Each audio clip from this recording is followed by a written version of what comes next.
Graça e paz, queridos. Sejam muito bem-vindos a mais uma Escola Bíblica Dominical virtual. É um prazer muito grande ter vocês com a gente e a gente vai, com toda certeza, aproveitar ao máximo este momento, aprendendo mais sobre a palavra do Senhor.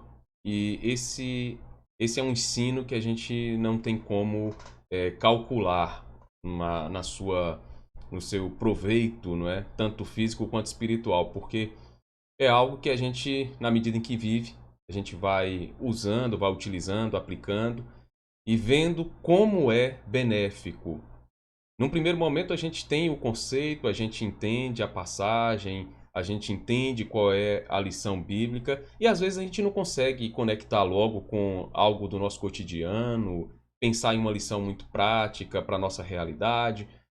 Mas na medida que a gente vai vivendo, a gente consegue perceber que a palavra de Deus é a bússola para a gente, nos mostra a rota certa a ser percorrida, e por isso eu digo que não há como mensurar, calcular o valor, porque é incalculável, né? A gente não tem como perceber, analisar aí toda a abrangência dela e como ela, além da salvação, nos traz também princípios, lições para nos livrar de diversos problemas e situações das mais difíceis aí na vida, nos fazer lidar melhor com elas, né? Então, seja muito bem-vindo e eu convido você agora a orar comigo e vamos juntos pedir a Deus que fale ao nosso coração, que nos ensine, tá bom? Então, ore comigo agora. Senhor Deus, nós agradecemos ao Senhor por mais um dia de vida, porque estamos reunidos, apesar de virtualmente, para refletir sobre a Tua palavra, para aprender mais sobre o que o Senhor nos ensina. Eu peço a Deus que o Senhor fale ao coração da gente, à mente da gente, que estejamos todos rendidos diante do Senhor, com o coração entregue em Tuas mãos. E que seja a Tua palavra a nos mostrar o melhor caminho, a melhor forma de agir e a também deixar bem claro que quem conduz tudo, quem governa tudo é o Senhor. Então, muito obrigado e nos abençoe, Pai, neste momento. E ao final a gente consiga ver que realmente lições preciosas foram guardadas em nosso coração e assim a gente agradece em nome de Jesus. Amém. Amém, querido. Eu dar um bom dia aqui para nossos queridos que já estão com a gente. Carol, seja muito bem-vinda. Rosane, Joares, Luiz Andréia, presbítero Josenias, uma Natividade também, né? Como o presbítero Josenias colocou aqui, estão na TV, assistindo pela TV. Irmã Edna Martins, Marcelo Corsini, Milene Ferreira, Maria Clara, Socorro, Maria das Dores. Sejam muito bem-vindos, queridos. E a gente vai louvar agora a Deus com o hino 128, o hino do nosso inário. Um hino que eu particularmente gosto muito. Toda vez que eu canto ele, eu me lembro de tê-lo aprendido no seminário, né? Naqueles momentos que a gente tinha lá na capela, de reflexão bíblica, de devocional. Então é um hino muito bonito. Vou colocar aqui pra gente louvar o Senhor. Olá, irmãos, graça e paz, mais uma vez juntos para louvarmos o Senhor. Dessa vez nós vamos cantar o hino 128. Gostaria de ver os irmãos, mas saber que os irmãos estarão acompanhando.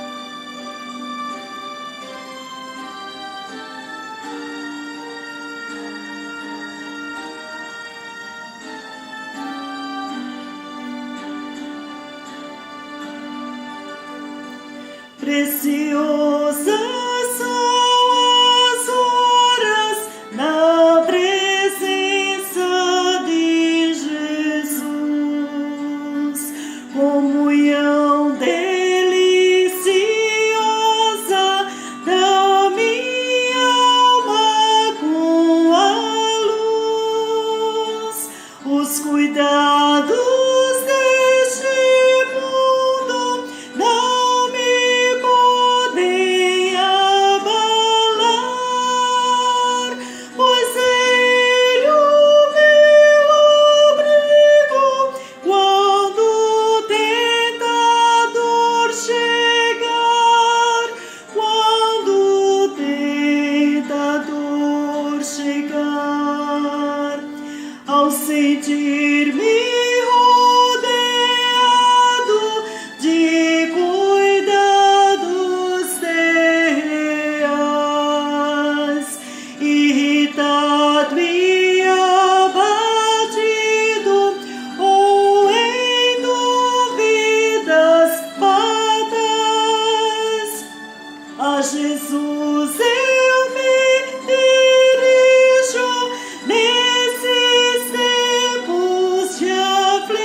Bendito seja o Senhor.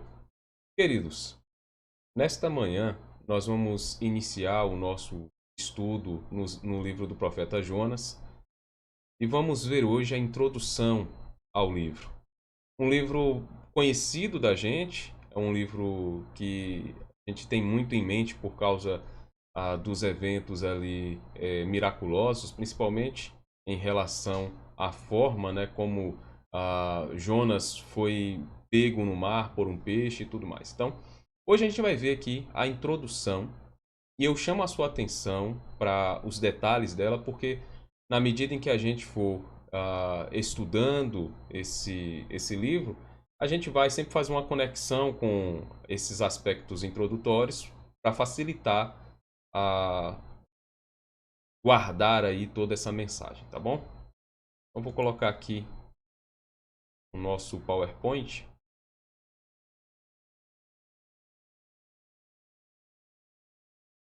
Estudos no livro do profeta Jonas, introdução. Vou fazer a leitura aqui dos versos 1 a 3 do capítulo 1, só a título mesmo de introdução, tá bom? A palavra do Senhor veio a Jonas, filho de Amitai, com esta ordem: Vá depressa à grande cidade de Nínive e pregue contra ela, porque a sua maldade subiu até a minha presença. Mas Jonas fugiu da presença do Senhor, dirigindo-se para Tarsis. Desceu à cidade de Jope, onde encontrou um navio que se destinava àquele porto. Depois de pagar a passagem, embarcou para Tarsis para fugir do Senhor. 3 versículos aqui que já mostram pra gente qual foi quem era o profeta, a ordem de Deus e o que ele fez quando ouviu a ordem, né?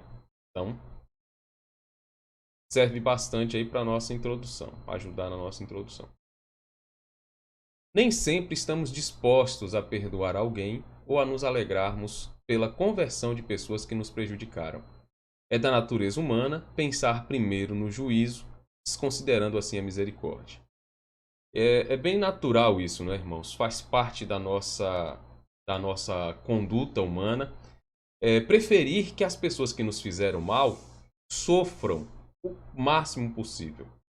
Às vezes podemos não deixar isso muito claro, não evidenciar bastante isso, porque temos toda a certeza de que esse não é um comportamento cristão, mas há muito disso no coração do ser humano, ainda que velado, né? De forma velada. E quando a gente pensa aí sobre a conversão de uma pessoa que fez um mal muito grande, seja a nós ou a alguém, outra pessoa, e a gente vê aquela pessoa se convertendo, no coração de muitos cristãos há uma alegria muito grande porque Deus salvou, alcançou aquela pessoa. Mas tem outros que ficam extremamente incomodados. Eu não me esqueço do testemunho de um amigo meu que estudou comigo no seminário, se formou também ali. E ele contando a história dele, ele falando que ele tinha vivido uma realidade anterior à salvação, uma realidade envolvida ali com o crime. E quando ele aceitou a Cristo, ele mudou de vida, né? E passou a viver uma nova realidade e tudo mais.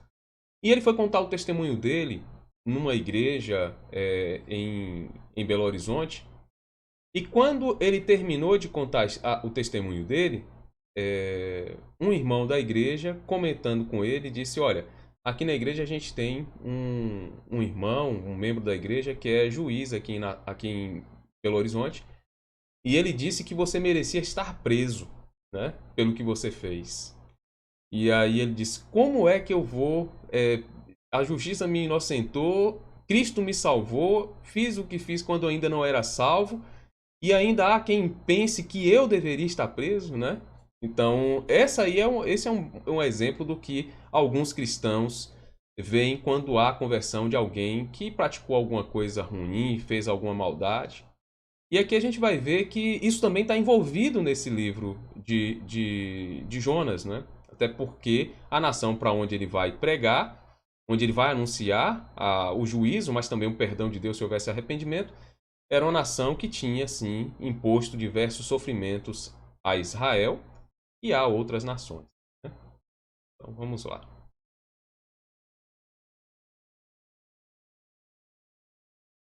O livro de Jonas tem como pano de fundo um conflito histórico com a Assíria e os diversos prejuízos e sofrimentos causados a Israel. Por isso vemos Jonas resistir ao plano de Deus de perdoar aquela nação. Então a gente vê aqui que a nação, ele vai para Nínive. Nínive era a capital da Assíria, ainda que alguns comentaristas digam que, na verdade, Nínive fazia parte de um complexo onde Calá era de fato a capital naquele período, mas é a cidade que é indicada por muitos outros como a capital, e é apenas um detalhe aí. E Jonas é enviado justamente para Nínive para pregar esse perdão, não é? E a gente vê que aquela nação tinha sido responsável por grandes prejuízos ao Reino do Norte, a Israel, e esse Reino do Norte que tinha como profeta, foi a única voz profética naquele período ali, né? A de Jonas. É bom a gente guardar aí essas correlações. Todo o livro trata sobre o controle de Deus sobre todas as coisas criadas e o seu amor e compaixão pelos seres humanos. Então, esse livro aborda esse controle, a soberania de Deus sobre todas as coisas criadas e também o amor de Deus, não só, inclusive naquele período já, não é? Não só pela nação de Israel, não só pelo Reino do Norte, pelo Reino do Sul, por Judá e Israel, mas também por todos os seres humanos. Quem foi o profeta Jonas? O nome do profeta Jonas, tendo por pai Amitai, também é mencionado em 2 Reis 14, 25. Nesse relato histórico, ficamos sabendo que ele era originário de Gat-Hefer, na região de Zebulon, Reino do Norte, a Galiléia do Novo Testamento. Então, esse profeta, filho de Amitai, além de vermos também ele sendo mencionado por Jesus, não é, no Novo Testamento, a gente vê que lá no Antigo Testamento ele é também indicado em 2 Reis. E lá naquele texto, né, 2 Reis 14, 25, a gente nota que há a identificação de que ele é o mesmo profeta do livro de Jonas, até por identificar ali o nome do pai, né? E com isso a gente já consegue identificar exatamente qual foi o período em que o ministério profético de Jonas foi exercido. Então, tanto no livro de Jonas, como também lá em 2 Reis. E é interessante que ele era dessa região, né? Zebulon, lá no Reino do Norte, a Galiléia do Novo Testamento. Em 2 Reis está registrado que ele profetizou uma mudança drástica na realidade de Israel, pois a nação voltaria a comandar um território vasto, como no período de Davi e Salomão. Isso se cumpriu no reinado de Jeroboão II, contemporâneo de Jonas. Aqui é uma informação bem importante, queridos, porque até aquele momento, Israel vivia uma realidade muito difícil. Era uma nação que estava passando cada vez mais por infortúnios causados pelas incursões da Assíria. A Assíria também cobrava impostos, né, pesados impostos ali do Reino do Norte. E havia toda essa situação bem desgastante de ver o seu território diminuir, de ver uma nação que era a superpotência da época dominando sobre ela e também exercendo ali, causando diversos problemas e praticando atrocidades ali em seu território. E nesse período, a gente vê que Jonas vem anunciando, ele prediz, profetiza, mesmo durante aquele período mais negro, difícil, né, período mais conturbado daquele momento histórico, ele profetiza que Deus faria com que Israel voltasse à sua glória da época do período de Salomão, de Davi. E realmente, naquele período do ministério do profeta Jonas, Jeroboão II, que era o rei, e lá em 2 Reis 14, inclusive disse que ele não era um rei que era temente a Deus, não era um rei que era reconhecido como alguém que caminhava sob a luz do Senhor, mas foi o reinado, sob o reinado dele, que Deus cumpriu essa profecia, a profecia de que o reino do norte conseguiria avançar naquele território que antes já era possuído por ele, e também conseguir ter aí um destaque internacional, por assim dizer, no comando daquela região. E isso aconteceu. E é bem interessante que, como Jonas foi a única voz profética daquele período, assim indicado pelos comentaristas bíblicos e pelos relatos bíblicos, ele acabou sendo visto com grande respeito pelo povo do Reino do Norte, pelo povo de Israel. Porque, através dele, Deus anunciou aquela mensagem que deu uma reviravolta na história de Israel. E de uma nação que antes padecia diversos problemas, agora voltava a ser uma nação que figurava no cenário internacional como uma nação forte, como uma nação que estava progredindo economicamente e de forma mais autônoma, né? Vamos lá. Vou colocar aqui. O nome do profeta significa pombo ou pomba, né? E pensando na pomba branca como símbolo da paz, vê-se que o nome dele tem tudo a ver com o perdão de Deus e a paz que acompanha o arrependimento. É interessante que o nome de Jonas, né, tem essa tradução de pombo, pomba. E quando a gente faz uma correlação com o símbolo da paz, que é a pomba branca, a gente vê que realmente o envio dele àquela nação, apesar de também ir com a mensagem de juízo, caso não houvesse arrependimento, mas era como uma proposta, uma promessa de paz àquela nação feita por Deus se eles se arrependessem e reconhecessem Deus como o Senhor de todo o universo, né? Então, um aspecto bem curioso aqui. É de se imaginar que Jonas fosse tido em alta conta pelo povo de Israel, pois havia profetizado essa mudança radical na vida da nação. Sendo assim, é possível que a sua resistência em pregar o arrependimento ao povo que havia imposto tanto sofrimento a ele e aos seus concidadãos envolvesse também o receio de perder toda essa consideração. É algo bem interessante, né? Porque realmente Jonas, como eu falei há pouco, tinha esse peso, esse reconhecimento feito pela nação de Israel, porque foi o profeta que Deus usou para prever, profetizar aquela mudança de realidade na nação. E ele era alguém muito bem conceituado, mas Deus manda que ele vá àquela nação da Síria, a cidade de Nínive, para que ele anunciasse a condenação, se houvesse arrependimento, o perdão, àquela nação que era a causadora de todos os males. Então, ele poderia também ter aí no coração o receio, além das suas próprias reservas, né? Mas ele podia ter receio, inclusive, do que aconteceria com ele a partir do momento em que ele visitasse aquela nação para pregar a paz, não é?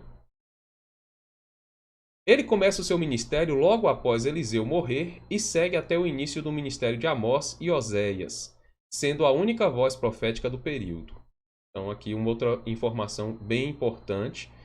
Ele tem o seu ministério iniciado depois da morte de Eliseu. Aqui um recorte histórico importante. Em seu ministério, que os comentaristas indicam como algo em torno de 40 anos, né, de ministério ali lá no Reino do Norte, ele segue até pouco antes do início do ministério desses outros dois profetas, né? E a gente vê que foi muito importante esse ministério dele, e apesar de ser lembrado apenas como alguém que foi engolido por um peixe e vomitado numa praia, né? E de não ter aceitado obedecer à voz de Deus, há muito mais nesse texto, nesse livro, né? E o personagem principal não é Jonas, é o próprio Deus. Vamos lá. E aqui eu quero que você guarde muito bem essas informações sobre ele. Como eu falei logo no início, vai nos ajudar aí durante todo o estudo. Data em que foi escrito o livro. Tendo como base o período do reinado de Jeroboão II, pode-se datar o livro entre 780 e 750 a.C., século VIII a.C. Esse foi justamente o tempo em que a Assíria havia perdido força sobre aquela região, pois enfrentava brigas internas por poder e precisava também fazer frente ao reino localizado nas montanhas do Ararat, ao norte, um reino muito forte, né? Apesar de ter sido enfraquecida, a Assíria ainda era um inimigo temido em razão do poder exercido anteriormente e da crueldade imposta às nações conquistadas, e continuava sendo a nação mais poderosa da época. Então ela era aquela superpotência ainda, não é? E é interessante ver que as lutas internas por poder haviam enfraquecido aquela nação, é algo natural, comum a gente vê na história.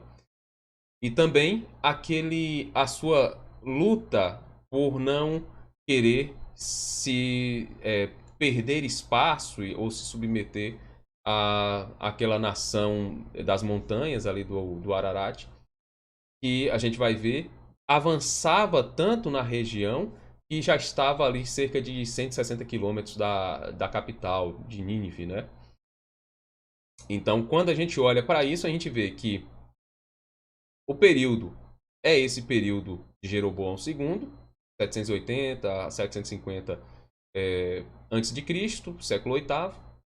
O próprio livro de Jonas não fala exatamente a data, mas quando a gente pega esse texto paralelo lá em 2 Reis, a gente já consegue fazer essa identificação melhor.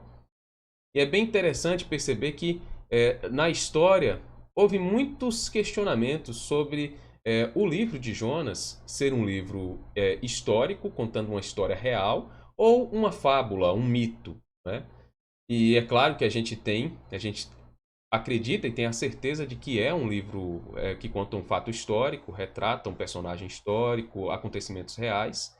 Mas houve essa discussão, inclusive por parte daqueles que não creem que a palavra de Deus é a palavra de Deus e é inerrante, não creem na criação de todas as coisas pelas mãos de Deus.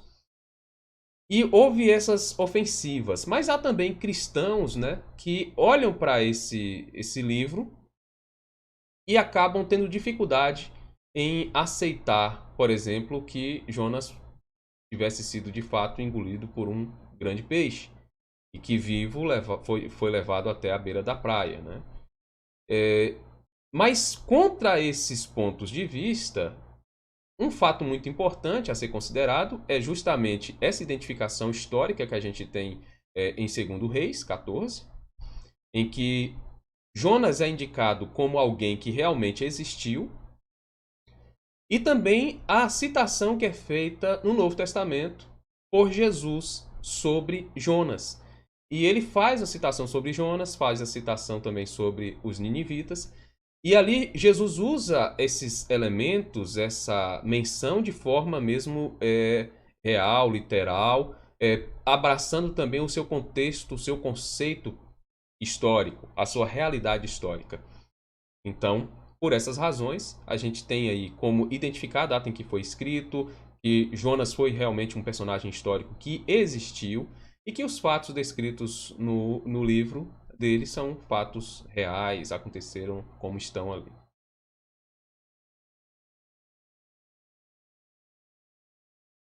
E como eu fiz aqui a consideração, apesar de estar enfraquecida, a Síria ainda era um inimigo temido e continuava sendo a nação mais poderosa ali daquela época.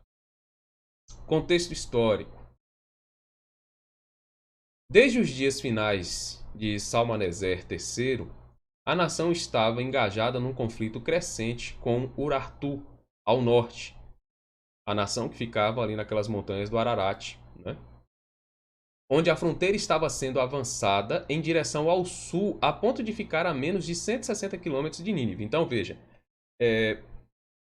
aquela nação ao norte, que era uma nação também forte, nas montanhas, ela vinha avançando no território da Assíria e já estava ali a perto, cerca de 160 quilômetros de Nínive, né, da capital. E considerando aquela observação que eu fiz no início, que alguns escritores dizem que Calah era a capital naquele período, mas fazia parte de um complexo, né? Se você olhar no mapa, tanto Calah quanto Nínive ficavam muito próximas, eram quase que se fossem bairros, né? Eram muito coladas. Se os cruéis montanheses de Urartu se aventurassem a descer a planície do rio Tigre, a batalha que se sucederia seria o fim da Assíria. Isso explicaria a prontidão de Nínive de dar ouvidos à mensagem de Jonas. Nínive será destruída. Já não é uma ameaça vaga, tanto para quem fala quanto para quem ouve. Significa um ataque repentino, rápido e decisivo desferido pelos invasores do norte. Então, quando a gente olha para esse recorte aqui, não é? A gente vê que o contexto histórico, avaliando do ponto de vista da Assíria, fazia todo sentido. A mensagem aqui anunciada fazia todo sentido para eles. Por quê? Apesar de ser uma nação muito poderosa, a mais poderosa ainda da época, já tinha perdido muito espaço, tinha perdido muito terreno, enfraquecida. E aquele avanço daquele reino de Urartu que ficava nas montanhas do Ararat estava fazendo com que o raio de ação da Assíria diminuísse muito e estava bem próximo já da capital, né? 170 quilômetros para um exército invadir mais uma área não é nada. E quando Jonas chega naquela capital para anunciar o juízo de Deus, tudo estava posto no cenário para deixar bem evidente que realmente ia acontecer algo muito terrível se eles não se arrependessem. Então, quando eles ouvem sobre o arrependimento, eles fazem logo ligação com toda a batalha que eles estavam travando e percebem que aquela mensagem eles deveriam dar atenção àquela mensagem, porque não adiantava desconsiderá-la, né? Tudo que estava acontecendo ao redor ali acabava fortalecendo muito esse discurso de Jonas.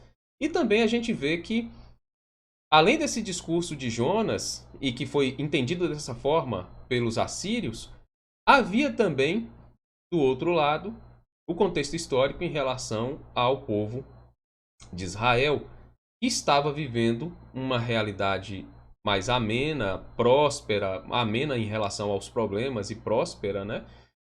Mas também que ainda tinha a Assíria como um inimigo temido, né? E estava ali na região. Então, esse contexto histórico em que mostra Israel avançando, progredindo, retomando terrenos, mas ainda tendo a Assíria como um inimigo, e vendo também a Assíria com as suas batalhas em relação ao aquele reino das montanhas, Urartu, e todas aquelas batalhas travadas e perdidas ali na região norte do Império, mostram que, de fato, tudo o que está sendo dito tem sua conexão com a realidade vivida por eles, com os problemas que eles estavam enfrentando ali, né? Vamos lá.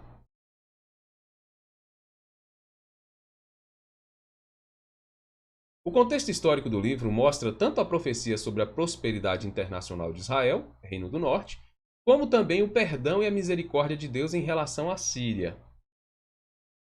Segundo o Warren Wosby, o povo assírio era cruel e desumano, e não via problema algum em enterrar vivo o inimigo, em esfolá-lo vivo ou espetá-lo em estaca sob o sol quente. Veja só. Aqui a gente tem, né, esse destaque que eu trouxe aqui do Warren Wosby, quando ele fala da forma como os assírios agiam. E veja só, isso tinha acontecido no território de Israel, né? Enterrar pessoas vivas, esfolar pessoas vivas, empalar, porque aqui quando fala, eu coloquei aqui o espetar, não é?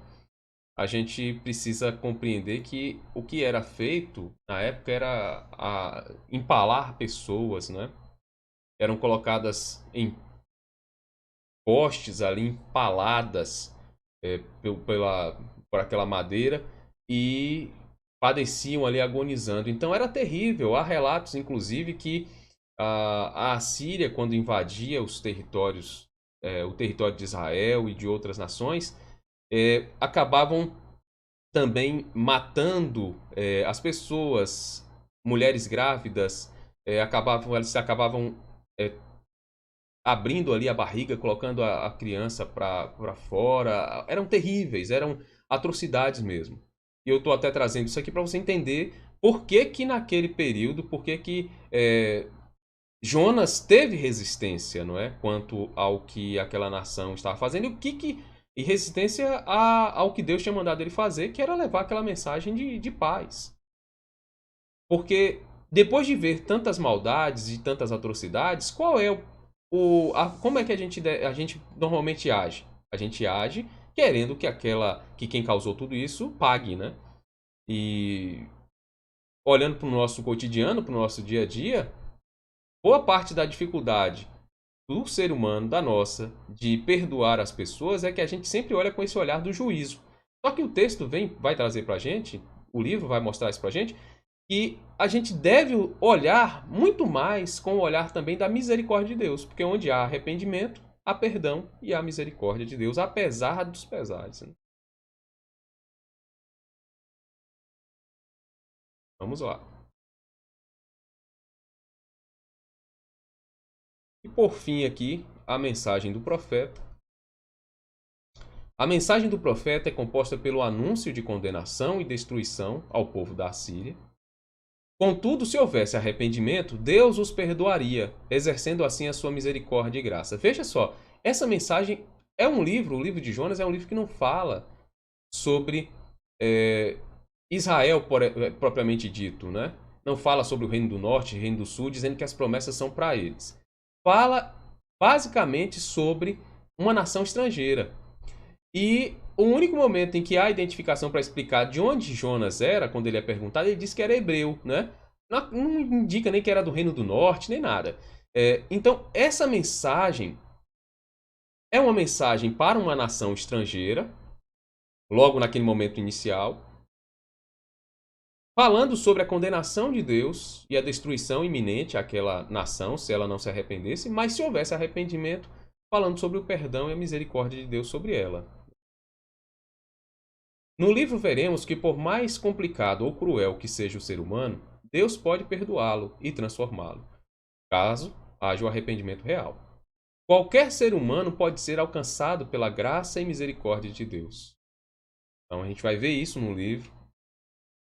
Qualquer que seja o ser humano, por mais terrível que tenha sido a vida dele, se houver arrependimento real, Deus transforma essa condição dele, Deus perdoa esse ser humano, Deus exerce a misericórdia dele. Jonas foi o único profeta do Antigo Testamento a ser enviado por Deus para pregar a outro povo. Todos os outros foram enviados a pregar na própria nação de Israel. Foi esse homem que Deus enviou à nação mais poderosa da época com uma mensagem de condenação.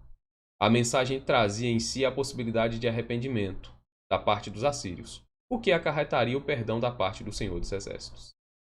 Aqui um trecho do livro do reverendo Augusto Nicodemos Lopes, né, o livro A Compaixão de Deus, que é justamente uma exposição do livro de Jonas. Um livro muito bom, indico aqui a leitura dele. Você pode, inclusive, comprar como e-book, né, pela Amazon, tá no preço de R$17. Então tá bem baratinho, né? 80 e poucas páginas só. Então, queridos, aqui a mensagem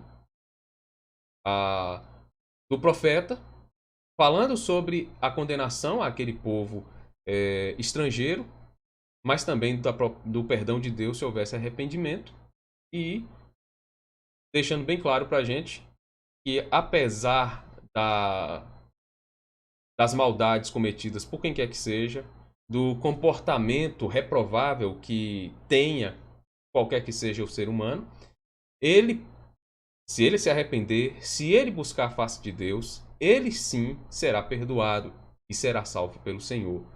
Então esse arrependimento real precisa mudar, precisa demonstrar que houve mudança. Então, se arrependeu e o seu dia a dia vai demonstrar que aquele arrependimento é real. E aquele ser humano vai seguir uma nova realidade porque é garantida pelo Senhor. Então, nesse livro de Jonas, a gente vai ver tudo isso e vai ver isso em detalhes nos capítulos que virão.